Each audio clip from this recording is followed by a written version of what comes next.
नमस्कार दोस्तों, स्वागत है आपका आपके अपने YouTube चैनल समर्पण एजुकेशन पर। दोस्तों मैं हूं तेजपाल शर्मा और आज हम शुरू करने जा रहे हैं एक और नया टॉपिक, जिसमें जो है क्विज के माध्यम से बहुत सारे पॉइंट जो हम क्लियर करने वाले हैं। दोस्तों अगर आप चैनल पर पहली बार आ रहे हैं तो चैनल को सब्सक्राइब कर लीजिए और बेल आइकन दबा लीजिए ताकि आने वाली वीडियोज के नोटिफिकेशन आपको मिलते रहें। तो दोस्तों आज हम इससे पहले हमने इस सीरीज की 2 वीडियोज कर रखी हैं। अगर आप अभी तक उस वीडियो को नहीं देखे हैं तो आप चैनल के ऊपर जाकर देख सकते हैं। और ये इसमें जो आपका जीके और जीएस का जो पार्ट होता है आपका विभिन्न परीक्षाओं के अंदर, उसमें जो क्वेश्चन आते हैं वो यहाँ से लगभग पूर्व की परीक्षाओं से आए हुए प्रश्न उठाए गए हैं या फिर जो है आने वाली परीक्षा में संभावित प्रश्न है। ऐसे में ये क्वेश्चन जो है इनके साथ ये मात्र क्वेश्चन ना होकर के इसके अलावा बहुत सारी डिटेल जो इसके साथ हम जो है लेकर आए हैं, जिसमें कि इस टॉपिक से जो चीजें आसपास की जो चीजें होती हैं जो पूर्व की परीक्षाओं में आई हुई है या फिर आने की संभावना है, वो सारी चीजें हम कोशिश करते हैं यहाँ पर डिस्कशन करने का। तो चलिए बिना समय गवाए शुरू करते हैं। वीडियो को अंत तक जरूर देखिएगा, अगर मजा ना आए तो कहना मेरे को, ठीक है। तो देखिए पहला प्रश्न है, दीपा कर्माकर किस खेल से संबंधित है? शूटिंग, हॉकी, जिम्नास्टिक या तीरंदाजी? तो देखिए दीपा कर्माकर जो है वो क्या है, जिम्नास्टिक है और ये ओलंपिक में मेडलिस्ट रही है। तो देखिए दीपा कर्माकर जो है इनके बारे में कुछ चीजें हम लेकर आए हैं, जिनमें क्या है, ये कलात्मक जिम्नास्ट हैं जिन्होंने अपने जिम्नास्टिक के उपलब्धियों में वैश्विक प्रशंसा अर्जित की है। विशेष रूप से उन्होंने ओलंपिक खेलों के लिए विशेष योग्यता करने वाली पहली भारतीय महिला जिम्नास्ट, यानी कि ये ओलंपिक में जो है पहली महिला जिम्नास्ट जो है ये बनी है और इन्होंने जो है मेडल जीता है पहली महिला जिम्नास्टिक का। और ओलंपिक 2016 में इन्होंने रियो डी जेनेरो में जो हुआ था, रियो डी जेनेरो ब्राजील के अंदर जो 2016 में ओलंपिक हुए थे, उन ओलंपिक में इन्होंने जो है अपनी कलात्मक जिम्नास्टिक प्रतियोगिता में भाग लिया। इसके अतिरिक्त दीपा कर्माकर ने राष्ट्रमंडल खेलों में महत्वपूर्ण सफलता हासिल की और स्कॉटलैंड में जो स्कॉटलैंड के ग्लासगो में आयोजित 2014 के जो राष्ट्रमंडल खेल थे उनमें वर्ल्ड स्पर्धा में इन्होंने कांस्य पदक जीता है। यानी कि इन्होंने अपना जो है ओलंपिक में डेब्यू कब किया? तो देखिए यहां से एक चीज ये होगी कि दीपा कर्माकर जो है इन्होंने ओलंपिक में डेब्यू कब किया? 2016 में। 2016 का जो ओलंपिक था वो कहां हुआ था? वो हुआ था आपका रियो डी जेनेरो यानी कि ब्राजील में, ठीक है। और इन्होंने जो है कांस्य पदक जीता था, वो जीता था कॉमनवेल्थ गेम में। राष्ट्रमंडल खेल 2014 जो कि स्कॉटलैंड में ग्लासगो में जो आयोजित हुए थे उनमें जो इन्होंने कांस्य पदक जीता है दीपा कर्माकर ने, ठीक है।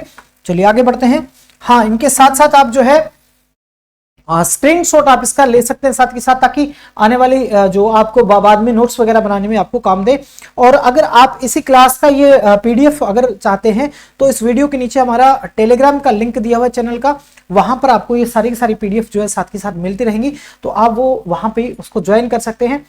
चलिए अगला, अस्पृश्यता का उन्मूलन भारतीय संविधान के अनुच्छेद कौन से अनुच्छेद में शामिल किया गया है? अस्पृश्यता का अंत जो है वो भारतीय संविधान के किस अनुच्छेद में शामिल किया गया? अनुच्छेद 14, 16, 17 या 18? तो ये अनुच्छेद 17 में है। और अब देख लेते हैं अनुच्छेद 17 में क्या क्या बातें कही गई है और दूसरे अनुच्छेद में क्या बात कही गई है। तो देखिए अनुच्छेद 17 जो है ये कहता है कि अस्पृश्यता को समाप्त कर दिया गया है और किसी भी रूप में इसका अभ्यास निषिद्ध है, यानी कि आप अस्पृश्यता को बढ़ावा नहीं दे सकते।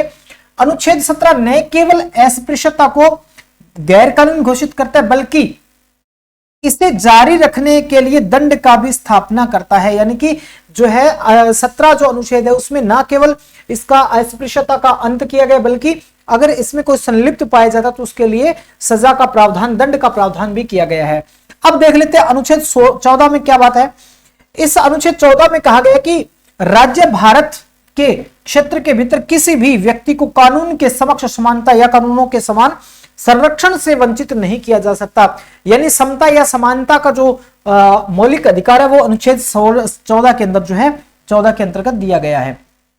साथ के साथ आप स्क्रीनशॉट लेते रहिए, अदरवाइज पीडीएफ आपको मिल जाएगी। चलिए इसके बाद अगला क्या है, अनुच्छेद 16 क्या है? अनुच्छेद 16 निश्चित करता है कि सरकारी रोजगार में व्यक्तियों के साथ धर्म, जाति, लिंग या जन्म स्थान के आधार पर, किसके आधार पर? धर्म, जाति, लिंग या जन्म स्थान के आधार जैसे कारकों के आधार पर भेदभाव नहीं किया जा सकता। और दूसरा क्या कहता है कि यह ऐतिहासिक असमानताओं और कम प्रतिनिधित्व को संबोधित करने के लिए सरकारी नौकरियों में कुछ वंचित समूहों अनुसूचित जाति, अनुसूचित जनजाति और अन्य पिछड़ा वर्ग SC ST और OBC के लिए सीटों के आरक्षण की अनुमति भी अनुच्छेद 16 देता है। देखिए यहां से एक नई तरह का प्रश्न बन जाता है कि अनुसूचित जाति, जनजाति और OBC के लिए जो आरक्षण की व्यवस्था है वो संविधान के कौन से अनुच्छेद में समानता के तहत दी गई है। तो वो असमानताओं को दूर करने के इरादे से, असमानताओं को दूर करने के जो लक्ष्य से जो है अनुच्छेद 16 में ये चीजें दी गई हैं। सरकारी नौकरियों में जो है इनको आरक्षण की व्यवस्था आप कह सकते हैं, ये इसी अनुच्छेद के अंतर्गत जो है वो दी गई है। चलिए आगे देखते हैं। अनुच्छेद 18 क्या कहता है? यह कहता है कि उपाधियों और कुलीनता के उन्मूलन से संबंधित है, यानी कि कोई भी भारतीय राज्य जो है किसी भी व्यक्ति को कुलीन उपाधि नहीं दे सकता और ना ही कोई व्यक्ति विदेश से, किसी दूसरे देश से, किसी दूसरे राज्य से यानी विदेशी राज्य से ऐसी उपाधि ग्रहण नहीं कर सकता। यह अनुच्छेद 18 में कहा गया है, यानी कि ये उपाधियों का अंत जो है ये अनुच्छेद 18 में है। इसके बाद देखिए ये ज्योग्राफी का प्रश्न है। प्यूर्टो रिको ट्रेंच निम्नलिखित में से किस महासागर का हिस्सा है? तो देखिए ये जो है वो क्या है, एक गर्त है। क्या है? एक महासागर का गर्त है। ये कौन से महासागर से संबंधित है? तो देखिए इसमें पहला ऑप्शन है प्रशांत महासागर, दूसरा है अटलांटिक महासागर, आर्कटिक महासागर और एंटार्कटिक महासागर। तो ये अटलांटिक महासागर में है। प्यूर्टो रिको ट्रेंच जो है वो अटलांटिक में है। देखिए इसके बारे में कि ये दुनिया के दूसरे सबसे बड़े, अब देखिए दूसरा सबसे बड़ा है तो ये आपके मन में एक प्रश्न उठना चाहिए कि विश्व का सबसे बड़ा महासागर कौन सा है? तो विश्व का सबसे बड़ा महासागर कौन सा है? तो वो है प्रशांत महासागर। कौन सा महासागर है? प्रशांत महासागर सबसे बड़ा है। और दूसरा अटलांटिक महासागर है। और ये अटलांटिक महासागर जो है लगभग 21 मिलियन वर्ग तक फैला हुआ, वर्ग मील तक फैला हुआ है। ठीक है। और पश्चिम में इसके अमेरिका है, पूर्व में इसके यूरोप है और अफ्रीका के बीच स्थित है। यानी कि पश्चिम में अमेरिका, यूरोप और अफ्रीका, इन तीनों महाद्वीपों के बीच में जो है वो एस आकृति का है। ऐसे जो आप कह सकते हैं एस आकृति का जो महासागर है वो कौन सा है? तो वो अटलांटिक महासागर है, जिसको अंध महासागर भी कहते हैं। और यह उत्तर में आर्कटिक महासागर से दक्षिण में दक्षिणी महासागर तक जो फैला हुआ है। ठीक है। इसके अलावा देखिए अटलांटिक महासागर अलग अलग गहराई प्रदर्शित करता है, जिसमें प्यूर्टो रिको ट्रेंच है, इसका गहरा स्थान है जो कि 28,373 फीट गहरा है। यानी ये जो ट्रेंच है, ये जो गर्त है, ये 28,373 फीट गहरा ये पॉइंट है, यानी इतनी गहराई पर ये स्थित है। देखिए प्रश्न संख्या 4 है। अप्रैल 2023 में करंट का अफेयर है, करंट के कॉन्सेप्ट से ये क्वेश्चन पूछा जा सकता है और ये एक प्रकार की योजना से संबंधित है, तो और ज्यादा चांसेस हो जाते हैं आने वाली परीक्षाओं में पूछने के लिए। अप्रैल 2023 में किस भारतीय क्रिकेटर को कर्नाटक राज्य का राज्य राजदूत नियुक्त किया गया है? कर्नाटक राज्य का राज्य राजदूत जो है किसको नियुक्त किया गया है अप्रैल 2023 में? राहुल द्रविड़, श्रेयस अय्यर, रोबिन उथप्पा और स्टुअर्ट बिन्नी। तो इनमें से राइट आंसर होगा रोबिन उथप्पा। अब रोबिन उथप्पा को जो है इन्होंने राज्य राजदूत बना दिया कर्नाटक का। तो देखिए किस तहत लगाया है ये? भारतीय क्रिकेटर रोबिन उथप्पा को कर्नाटक ब्रेन हेल्थ इनिशिएटिव, यानी KA से कर्नाटक ब्रेन हेल्थ इनिशिएटिव का ब्रांड एम्बेसडर नामित किया गया है। और जनवरी में कर्नाटक राज्य सरकार ने नए NIMHANS यानी national institute of mental health and neuro sciences, यानी कि ये जो फुल फॉर्म क्या है एक बार फिर से आप देख लीजिएगा, national institute of mental health and neuro sciences और नीति आयोग, इन दोनों के सहयोग से कर्नाटक मस्तिष्क स्वास्थ्य पहल, यानी कि आप इसको कह सकते हैं brain health, Karnataka brain health initiative, जिसको हिंदी में कह सकते हैं कर्नाटक मस्तिष्क स्वास्थ्य पहल की स्थापना की है। तो देखिए यहां पर यह क्वेश्चन आता है कि ये एक तो इसकी फुल फॉर्म का पूछ सकते हैं क्या होगा, दूसरा KABHI क्या है, इसकी फुल फॉर्म क्या है, या फिर कर्नाटक ब्रेन हेल्थ योजना क्या है, ये किससे संबंधित है, किसने ये जो है कब शुरू की है। ठीक है। तो ये स्थापना हुई इसकी national institute of mental health and neuro sciences और नीति आयोग के सहयोग से जनवरी के अंदर जो इसकी स्थापना की गई थी। ठीक है। और अप्रैल में जो है रोबिन उथप्पा को इसका ब्रांड एम्बेसडर या राज्य राजदूत बनाया गया है। अगला प्रश्न है राजीव गांधी औरंग राष्ट्रीय उद्यान क्या कहां है? यानी कि औरंग राष्ट्रीय उद्यान, जिसका पूरा नाम है राजीव गांधी औरंग राष्ट्रीय उद्यान, ये किस राज्य में स्थित है? तो असम, छत्तीसगढ़, राजस्थान और तमिलनाडु। तो ये असम में स्थित है। अब इसके बारे में कुछ बातें जान लेते हैं कि ये भारत में स्थित औरंग राष्ट्रीय उद्यान असम के दरांग और सोनितपुर जिलों के भीतर है। यानी कि ये दो जिलों की सीमा पर है, असम के दरांग जिला और सोनितपुर जिला में, और ये ब्रह्मपुत्र नदी के उत्तरी तट पर स्थित है। ठीक है, और ये जो है इसकी जो क्षेत्रफल कितना है, 79.28 वर्ग किलोमीटर या फिर 30.61 वर्ग मील कह सकते हैं, ये इतने में फैला हुआ है। और इसको जो है पहले क्या था, ये वाइल्ड लाइफ सेंचुरी था, वन्यजीव अभ्यारण्य था 1985 में। ठीक है, 1985 में इसको एक अभ्यारण्य के रूप में नामित किया गया और बाद में 13 अप्रैल 1999 को इसको राष्ट्रीय उद्यान का दर्जा दिया गया। तो ये देखिए यहां से महत्वपूर्ण बात आती है कि जो औरंग राजीव गांधी औरंग राष्ट्रीय उद्यान है, इसको राष्ट्रीय उद्यान यानी नेशनल पार्क का दर्जा कब मिला? तो ये मिला 13 अप्रैल 1999 को। इसको वाइल्ड लाइफ सेंचुरी यानी कि वन्यजीव अभ्यारण्य कब बनाया गया? तो वो बनाया गया था 1985 में। चलिए अगला प्रश्न है प्लेइंग टू विन।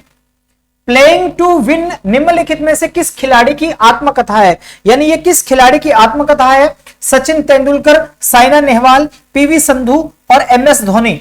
तो ये साइना नेहवाल की आत्मकथा है। बाकी लोगों की आत्मकथा, प्रसिद्ध आत्मकथाएं, उनकी बात करेंगे हम। तो ये जो है playing is my way, playing it my way, ये सचिन तेंदुलकर की आत्मकथा है, प्लेइंग इट माई वे।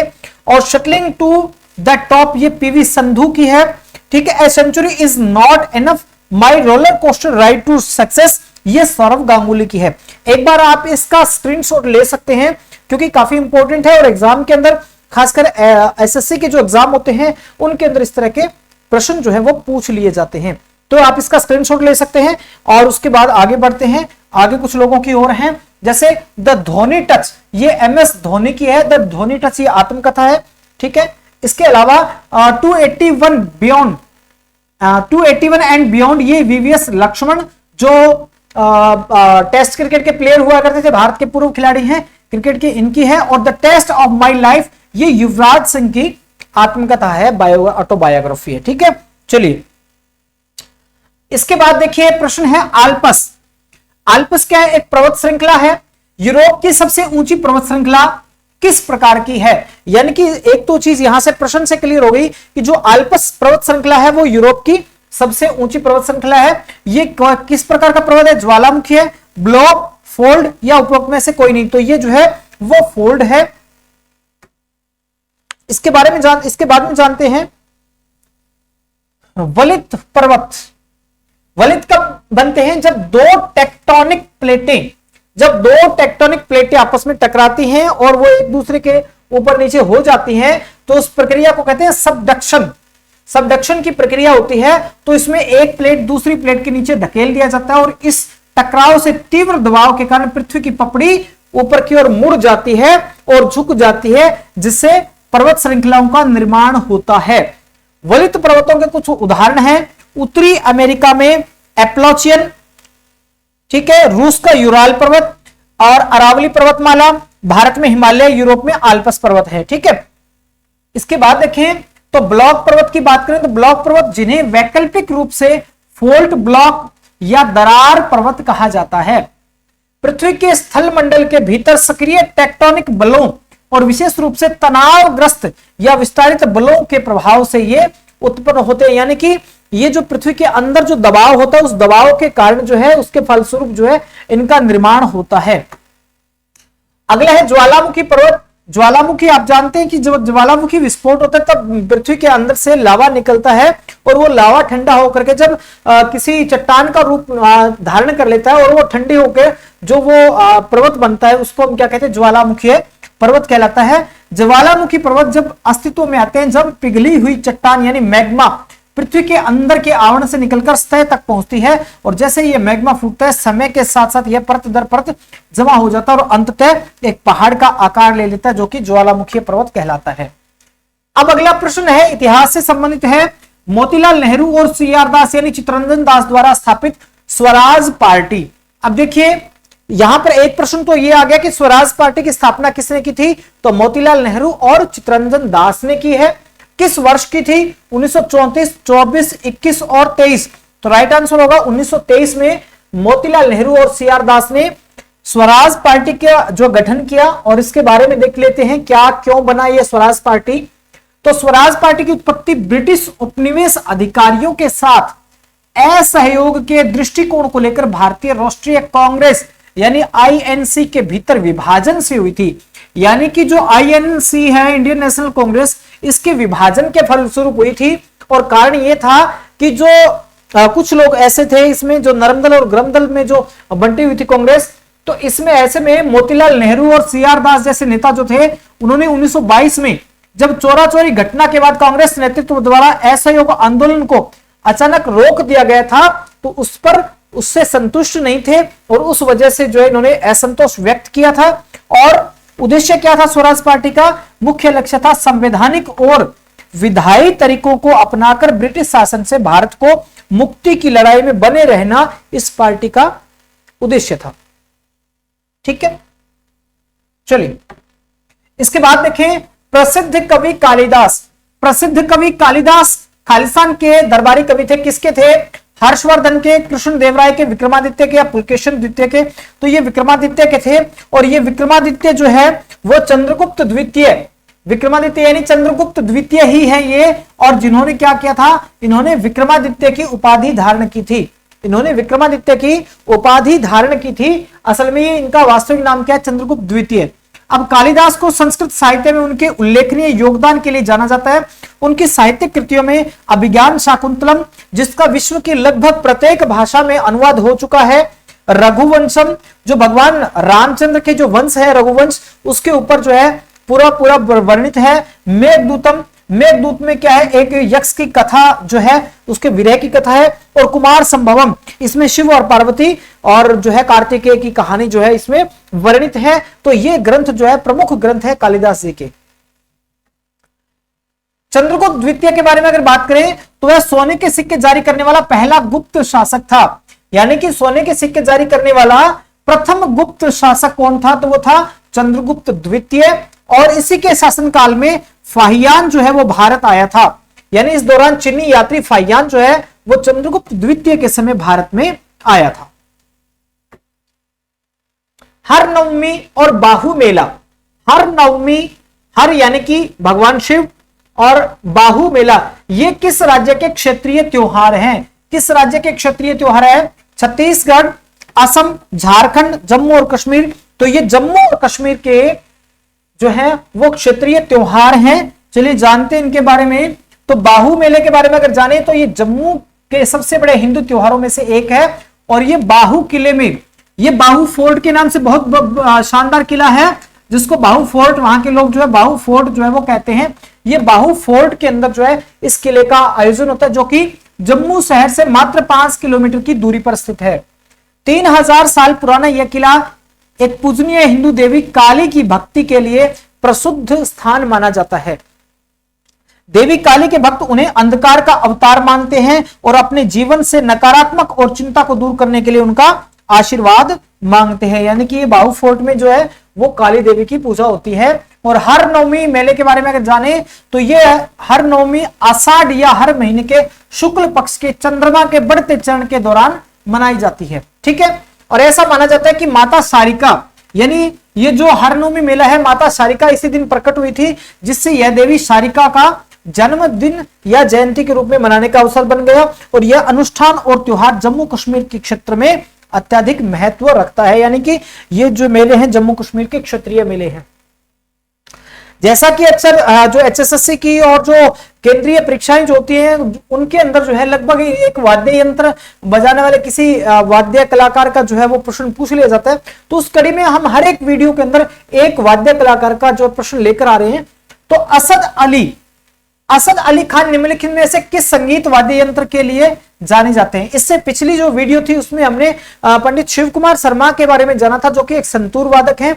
उनको 1985 में जो है नाटक पुरस्कार मिला था और उसके बाद में जो उनको पद्म श्री और 1991 में, और उनके बाद जो 2001 में जो उनको पद्म भूषण पुरस्कार मिला था। इसी प्रकार असद अली जो है, इन ये कौन से वाद्य यंत्र से संबंधित है, तो ये रुद्र वीणा से संबंधित है, ये रुद्र वीणा से संबंधित है। ये जानते हैं इनके बारे में कि ये भारतीय संगीतकार हैं जो फ्लग्ड स्ट्रिंग वाद्य यंत्र रुद्र वीणा में अपनी महारत के लिए प्रसिद्ध थे और ये ध्रुपद शैली में प्रदर्शन के लिए जाने जाते हैं। ठीक है, इनकी शैली की अगर बात करें असद अली खान की, तो ध्रुपद शैली में प्रदर्शन के लिए जाने जाते हैं। संगीत में उनका असाधारण योगदान के कारण उन्हें कई राष्ट्रीय पुरस्कार मिले, जिनमें 1977 में संगीत नाटक अकादमी पुरस्कार, ये संगीत नाटक अकादमी पुरस्कार जो है वो पंडित शिव कुमार शर्मा जो कि वाद्य यंत्र है उनका संतूर, उनको मिला था 1985 में। असद अली खान को मिला ये 1977 में। और 2008 में प्रतिष्ठित नागरिक सम्मान पद्म भूषण इनको मिला था 2008 में। यानी कि असद अली खान को 2 पुरस्कार प्रमुख मिले हैं, संगीत नाटक अकादमी पुरस्कार 1977 में और दूसरा 2008 में पद्म भूषण इनको मिला है। आप चाहे तो इसका स्क्रीनशॉट ले सकते हैं, उसके बाद में आगे बढ़ते हैं। स्क्रीनशॉट लेने के लिए आप बीच में वीडियो को रोक सकते हैं और उसके साथ अगर आप साथ के साथ लेना चाहते हैं, अदरवाइज आपको टेलीग्राम पर आपको इसका लिंक मिल जाएगा। रामनवमी हिंदू महीने के किस हिंदू महीने के दौरान मनाई जाती है? आषाढ़, चैत्र, श्रावण और वैशाख। तो ये चैत्र माह के दौरान मनाई जाती है। ठीक है, चैत्र महीना जो कि जो ग्रेगोरियन कैलेंडर के अनुसार जो है चैत्र मार्च और अप्रैल के बीच आता है। ठीक है, और ये भगवान राम की जयंती का जश्न मनाता है और राम नवमी हिंदू कैलेंडर के पहले महीने यानी चैत्र महीने के 9वें दिन, नवमी के दिन मनाई जाती है। ठीक है, ये मार्च अप्रैल में आता है ये। और हिंदू कैलेंडर के सभी महीने कौन से? चैत्र, वैशाख, जेठ, आषाढ़, श्रावण, भाद्र, अश्विन, कार्तिक, अगहन यानी कि मार्गशीर्ष, पौष, माघ और फाल्गुन, ये जो है 12 महीने हिंदू कैलेंडर के अनुसार। इसके बाद में 15वां क्वेश्चन है, आरबीआई के अनुसार भारत में सेवा क्षेत्र का घरेलू उत्पादन में लगभग योगदान है। तो देखिए पहले हम जो है इन क्षेत्रों को जान लेते हैं। एक होता है आपका प्राथमिक क्षेत्र जो है ये होता है, और प्राथमिक क्षेत्र में क्या होता है? इसके अंदर आता है उत्पादन, जो जिस चीज का मूल रूप से उत्पादन करते हैं वो क्षेत्र जो है वो आता है आपका प्राथमिक क्षेत्र में। ठीक है, दूसरा आपका द्वितीयक यानी सेकेंडरी क्षेत्र आता है, और ये द्वितीय क्षेत्र जो है इसमें क्या होता है? इसमें औद्योगिकीकरण है, यानी कि जो हमने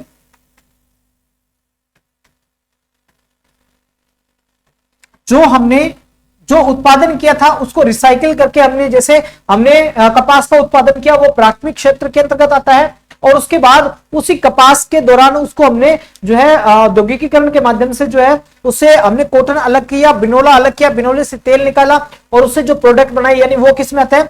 द्वितीय क्षेत्र में। और तृतीय क्षेत्र जो होता है वो होता है आपका सेवा क्षेत्र। तृतीय क्षेत्र जो है वो कौन सा होता है? सेवा। जैसे आपको कृषि करते हैं, कृषि के लिए ऋण उत्पादन करवाने वाला बैंक है या सहकारी समिति है, वो सेवा के अंतर्गत आती है। शिक्षा है वो सेवा में आती है। तो ये 3 क्षेत्र होते हैं अर्थव्यवस्था के।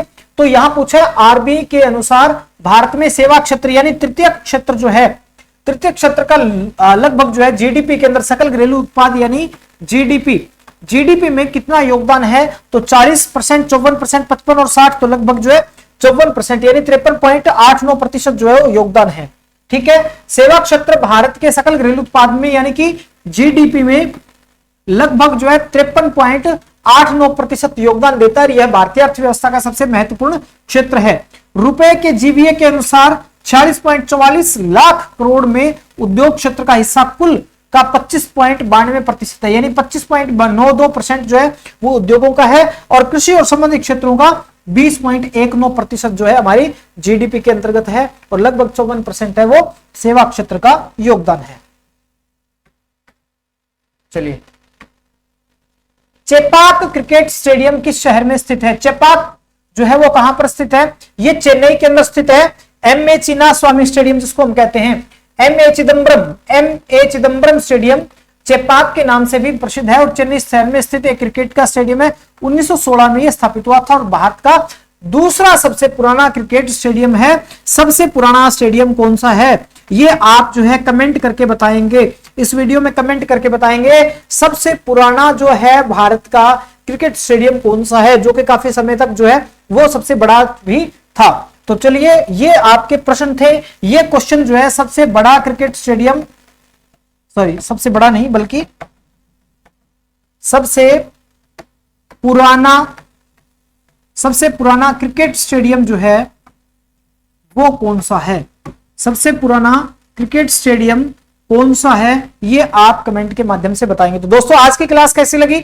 उम्मीद करते हैं आपने जैसी उम्मीद की थी उस उम्मीद के अकॉर्डिंग हम उस पर खरे उतरे होंगे। इसलिए वीडियो को आप लाइक करना मत भूलिएगा, दोस्तों के साथ शेयर जरूर कीजिएगा, और चैनल को अभी तक सब्सक्राइब नहीं किया तो प्लीज सब्सक्राइब कर लें, ताकि आने वाले इसी तरह की सभी वीडियोस आपको सबसे पहले मिलती रहे। धन्यवाद।